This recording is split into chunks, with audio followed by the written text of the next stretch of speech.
Hi everyone, it's Marine for FAWN. I created those 2 cards last month for the May release. These were super easy to make, so today I am going to show you how I made them using one single honeycomb backdrop panel. But as always, let's first take a look at the other products I'm going to use. So obviously we have the honeycomb backdrop die, the high 5 stamp set for most of the images, a bug deal for the big branch and leaves, Dance with Dan for one of the baby cubs, Critters in the Jungle for the flower, the Honeycomb Shaker gift tag die set, the Platform pop-up die set for the cross border, the Everyday Sentiment banner die set, and finally the yellow dotted paper and the aqua dotted paper from the Stripes and Sprinkles 6x6 paper pack. So, I cut a Strathmore Bristol smooth panel, slightly bigger than the honeycomb backdrop die, and I'm going to use scattered straw, fossilized amber, and ripe persimmon oxidings to color this panel. From the middle of the panel towards the edges, I'm applying scattered straw, next fossilized amber, and then ripe persimmon. Inking a panel, it never looks good at the beginning, but once you start blending the inks, the magic happens. So I am coming back and forth with my blending tools to mix the colors as nicely as possible.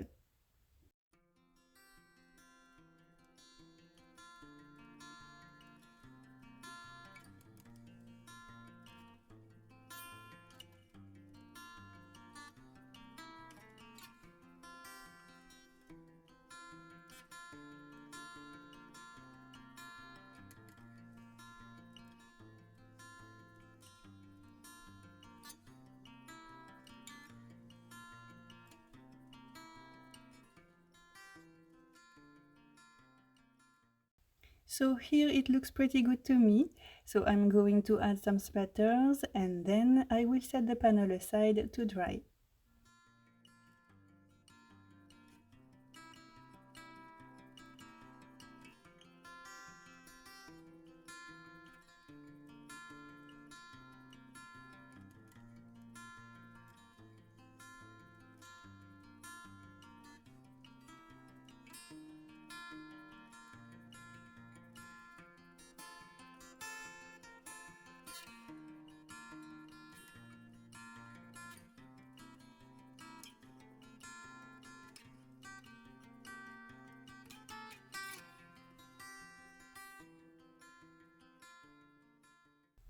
Now let's cut our honeycomb backdrop. I'm centering the die in the middle of the panel, and I keep it in place using washi tape on the 4 sides. And to make sure that all the tiny pieces cut perfectly, I am going to run the panel back and forth 5 times through my die cutting machine. And this is what we have now. It is quite an intricate die, so that's why all the tiny hexagonal pieces are still attached. This is what we want, it's perfect. So now I'm going to add a foam square at the back of each hexagonal piece. It does take a little time to do this step, but you will see that it's definitely worth it. So I am adding a full square on the biggest pieces, and for the ones on the edges, I just cut my foam squares in half. And here we go. Now I'm just taping the panel on my work surface to keep it still. I have already peeled all the backing papers of the squares, and now I am attaching a light yellow panel that I cut from the Stripes and Sprinkles 6x6 paper pack. I am pressing firmly to connect everything, and now we're going to remove the frame. I am doing this step very gently. We don't want the thin hexagonal lines to break. I'm just pulling the frame slowly, and depending on the thickness of your paper or how many times you run the panel through your machine, there may be still a few spots where the die didn't cut well, so you can use a blade to snip those parts. And here we go. I really love the wow effect when you finally pull the whole frame. Everything is all lined up, it looks so nice. So the first card we're going to work on is the shaker card. Off screen I added double-sided tape at the back of it on the 4 sides, and I also added a dot of liquid glue on most of the junctions. I am going to stick a piece of acetate to create the window of our shaker card, and I'm using heavy acrylic blocks to make sure that everything connects. I trimmed the excess of acetate off screen, and I'm going to add foam strips at the back of my window panel on the 4 edges. This will create dimension and room for the sequins.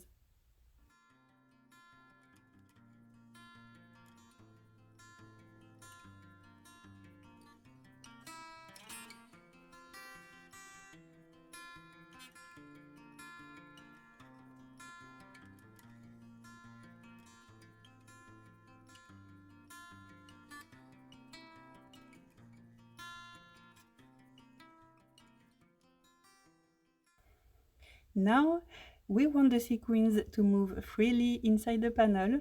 We don't want them to pack together against the sides. So I'm using my powder tool. I am rubbing it on the inside edges of the foam strips. It's going to make the foam non-sticky, and this way the sequins will stay away from it. Now let's get rid of the excess of powder.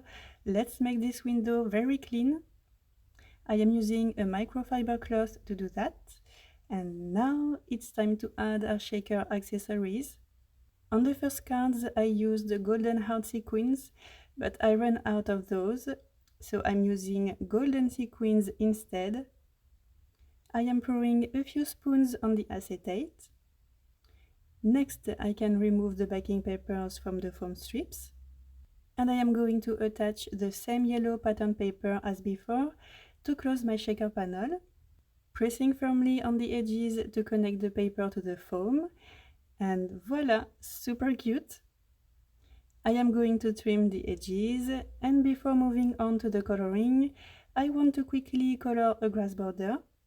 To color it more easily, I am keeping it in its original spot using washi tape at the back, and I'm using shabby shutters and mowed lawn oxidings to color it, and then I will add a few splatters as well.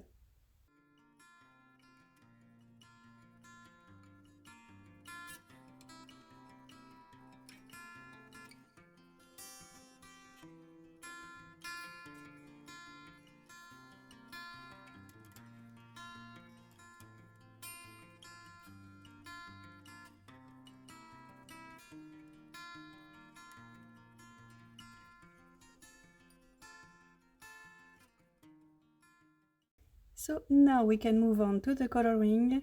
Here I have all my images. I stamped them on Transotype perfect coloring paper using Lawn Jet Black ink. And I am going to color everything using my alcohol markers. I am using graphite brush markers and Spectrum Noir Illustrator markers. And I like to use 3 shades when I color images. I always apply the darker shade first, mostly on the edges, or like here following the middle of the leaf. Next I apply a medium shade that I blend with the darker shade, and then I add a lighter shade that I blend with the first shades to color the rest of the image. And sometimes I repeat the process to get a darker result.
And the coloring is done. I am going to cut everything off screen using the coordinating dies. And before attaching the images on the panels, I am going to work on the greetings. I am treating a piece of black licorice cardstock with powder. This will help the powder to stick to the ink only. I am stamping the Happy B-Day and the You're Sweet as Honey greetings using clear embossing ink.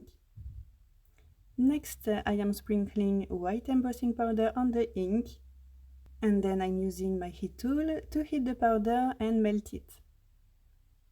Now, I want to put those greetings into small banners, but the die is too long, so I am taping the die with the left hand close to the word happy, and I'm sending it to my die cutting machine.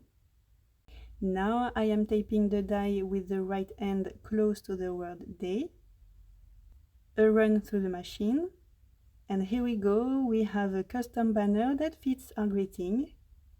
I did the same for the other greeting, and now I am going to start attaching things on the shaker panel, beginning with the grass border and banner using liquid glue, and 2mm foam squares for the images.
Now let's work on the second card.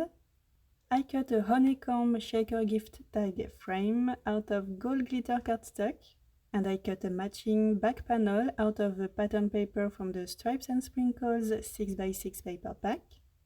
I am sticking the golden frame using 1mm foam squares, and I won't need the handle, so I'm cutting it off. And next, I am going to stick the remaining images I have on this panel.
And my cards are done. This is the final result.